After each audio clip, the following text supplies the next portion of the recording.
what's good everyone? Hola todos! Today we're gonna react to geography now, Argentina! So today is gonna be a very nice reaction. I mean, I don't expect too much from this video because it's one of the oldest one that they made. So they're not as good as the new ones, but they're still pretty good. He has always a lot of good content, but as usual, at the end of the video, let me know other videos that I should check out from your own country, so I will understand a little bit better. But anyway, without any further ado, let's just check this out. Right, our first South American country. This is the land of silver, kind of, not really. Welcome to Argentina. It's time to learn geography now! We'll explain more about that silver stuff later, but first, you know the drill, let's talk about the flag. The Argentinian flag has equally long, tall white and blue stripes, and it's interesting because there technically isn't an official meaning to these colors. Many will say that it resembles the sky with blue and the white clouds. However, many historians will tell you that it's colored that way to represent loyalty towards the House of Bourbon. In the center is the Sun of May emblem. Historians accredit this emblem to representing the Incan design of the sun god Inti. Alright, that was fun. Now let's talk about Argentina's location and borders in political geography. Argentina is located on the bottom part of the South American continent, bordered by 5 other countries and the Atlantic to the east. It's divided into 23 separate provinces and the autonomous capital city of Buenos Aires. Argentina's borders are pretty simple, except for that one island called Isla Martín García that lies in Uruguayan waters and is kind of shared by both countries. Otherwise, many of Argentina's borders are actually just natural land barriers, such as the Andes Mountains in the west by Chile, and in the Misiones province, the Rio Parana, Iguazu, and San Antonio rivers, and the Uruguay River for Uruguay and Brazil. Which, by the way, gives Argentina a very distinguishable panhandle, kind of like Afghanistan that we studied a few weeks ago. You can even see it from space. Due to the fact that the land is less cultivated and thanks to natural river borders, it has a more lush green appearance that sticks out in contrast to its neighbor nations. But then you get the arbitrary subtle borders over flat land and hills, kind of like the ones by Bolivia, sometimes marked boldly and sometimes virtually invisible. Where things get really complicated though is in the south, more specifically, the furthest south. Tierra del Fuego, or the Land of Fire, which is pretty ironic considering that it's actually one of the coldest places in all of Argentina, was named after the fires that Magellan saw the native tribes using on the land when he discovered the area in the 16th century. Anyway, it's the smallest province in all of Argentina, and it's actually an island that they share with Chile. And they kind of have like a who can claim the bottom of the world competition when it comes to this territory. On this island, Argentina has a population that far surpasses Chile's by about 19 times. And for a while, had the world's southernmost city, Ushuaia, established in 1884. However, Chile didn't back down from the fight, and in the 1950s, built a small little establishment just a few miles south across the Beagle Channel, named Puerto Williams, or Cabo de Hornos, named after Cape Horn, and hence, with a population slightly over 3,000, and even their own little airport, Chile just barely beat Argentina in having the world's most southern town. But where things get even more complicated are these islands right here. Now, if you ask an Argentine, they'll tell you that these islands are called the Islas Malvinas. They totally belong to Argentina, no questions about it, end of story. They're so serious about it that they even named an entire stadium and an airport after the islands to reflect the sovereign claim that they have over the islands. If you ask a British person, they'll tell you that these islands are a collectivity of islands made up of the Falkland Islands in the west, South Georgia, and the South Sandwich Islands, not to be confused with the Sandwich Islands, which was the name originally given to the Hawaiian Islands. Argentina claims that after gaining independence from Spain in 1816, the islands were given to them from the Spanish Empire, and the British came in 1830 and forcibly pushed out the Argentines that had settled there and barred them from ever coming back. However, the British claim that they were the ones that discovered the islands in the 17th century, even though technically the French were the first ones to actually colonize the island. And either way, they have a permanent population of about 3,000 people that live on the islands that are British nationals that were born and raised on the islands. Eventually, tensions rose and they went to war over the islands in 1982. Long story short, the UK was able to fight off the Argentine troops and hold on to the islands, although Argentina still doesn't recognize the UK's sovereign claim. It's kind of funny though, because in 2009, former UK Prime Minister Gordon Brown actually met up with Argentine President Cristina Fernandez de Kirchner, and when it came to the Falkland Island thing, they just kind of awkwardly said they wouldn't talk about it. Well, that was a lot of information. Now let's talk about what the land actually looks like. Argentina is one of the most diverse countries in terms of landscape. In almost every corner, you see something that is Well, it's kind of disappointing, you know, that this had to be one of the first episodes, because I think if they would do one episode of Argentina nowadays, it would be at least 30 minutes long. So let's hope someday they will redo it, or if there are some additional videos of Argentina, let me know down below from Geography Now. completely different from the opposite corner that you were just at. In the north by Brazil and Paraguay, you can find rainforests and lush, humid tropic zones. In the interior and Midwest, you can find flat pampas and farmlands and hills.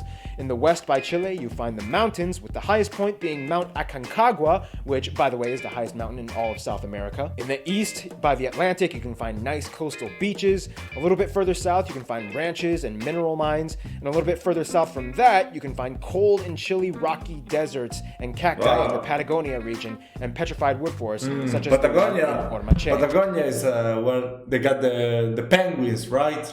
If you go even further south into the end of the Patagonia region, you can find glaciers and ice. This is the coldest part of Argentina. It's kind of interesting though, because the south part of South America has what you would probably call a reverse double rain shadow effect, in which wind currents cause the moisture to stay in the north part of Argentina, making the north part of Chile a desert, and the complete opposite in the south, in which Argentina becomes a desert and Chile has a lush green interior. Kind of interesting how that happens. Funny story, Argentina was actually originally colonized because the settlers thought that the land would be rich in silver, hence where Argentina gets its name, the Latin word argentum, which means silver. However, in a weird turn of events, Argentina was actually rich in almost every single mineral except silver. Zinc, copper, and lead can be found in various mines all over. However, Argentina is especially rich in boron, making Argentina the third largest boron producer in the world after Turkey and the US. Hope I haven't boron you yet with the... Okay, that was terrible. Let's just...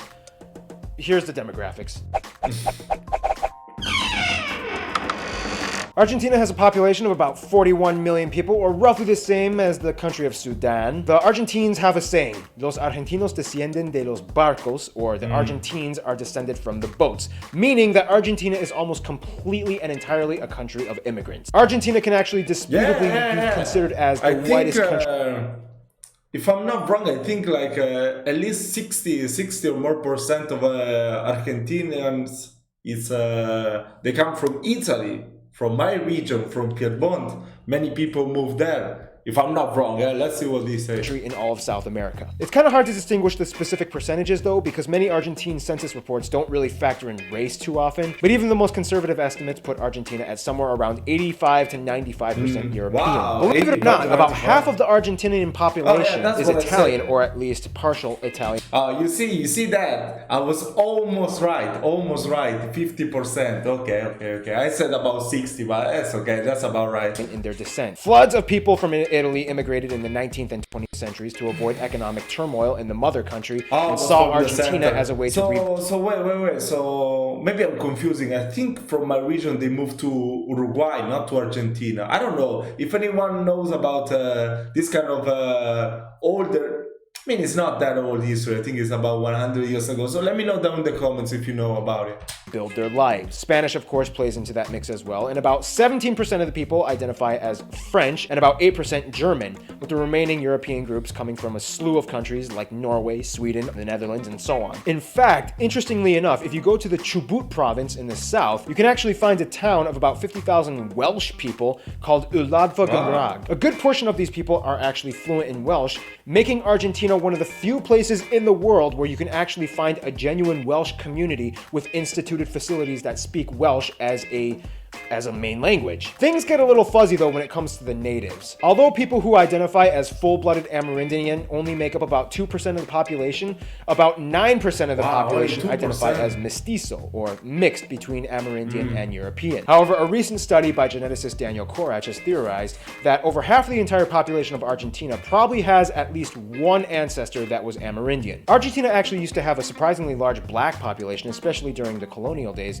and at one point during Spanish colonization, blacks actually made up a third of the entire population. However, after independence, the population of blacks sharply declined due to a number of factors, such as epidemics, anti-African legislation in the early years, and many of them emigrated to more African-friendly nations like Paraguay and Brazil. Today, they make up less than 1% of the entire population. However, they have definitely left their mark on Argentine culture. That's why in Brazil there are many many people with darker skin than Argentina. That's why now I understand it's kind of rare to see some Argentinian, black Argentinian, you know. At least if you watch football, you see many Brazilians that have dark skin. Argentina, not that many.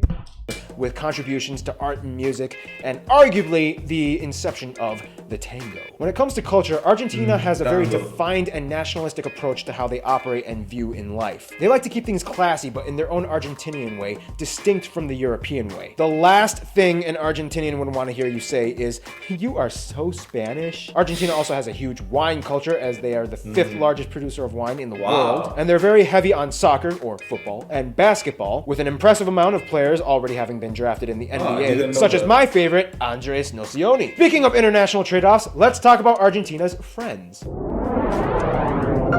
In order to understand how Argentina works diplomatically, you kind of have to understand its history. Since its independence, Argentina has gone through a lot of crazy times. To make things short, Argentina was part of the Spanish Empire as well as many of her neighbor nations. However, when an empire collapses, guess what happens? Internal conflict. In post-colonial independent times, Argentina has had wars and battles with every single one of her neighbor nations except for Uruguay. Today, Argentina gets along pretty well with her siblings, even though she adopted different trade policies from many of them. Now, when it comes to Spain, Argentina definitely does not have post-colonial Stockholm syndrome. Now, granted, Argentines do love Spanish people, they just don't like the Spanish government. However, when it comes to their best friends, Argentina might probably consider Uruguay and Italy their best friends. Uruguay has a very similar demographic and culture to the Argentines, and they have been very close for as long as... Of course.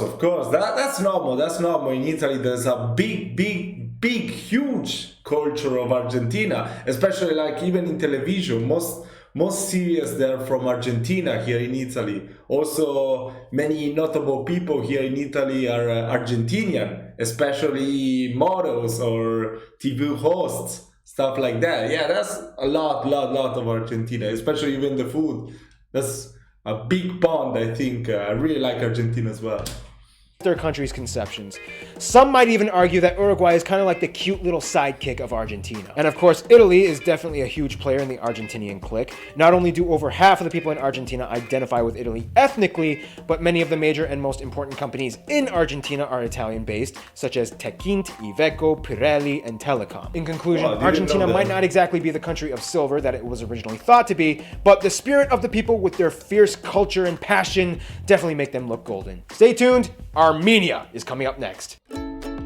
Wow, this was really nice. I mean, it could have been better if they had shooted this video nowadays, but I mean, that's okay, we don't care. So let me know down below in the comments if there are other interesting videos that I should check out from Argentina, maybe some history of Latin America. That would be nice as well. I don't know if they have that one in Geography Now, I haven't checked yet. So guys, that's it for this reaction. I hope you've all enjoyed it. Let me know down in the comments if you have additional insight to share with me. That's it. I will see you next time.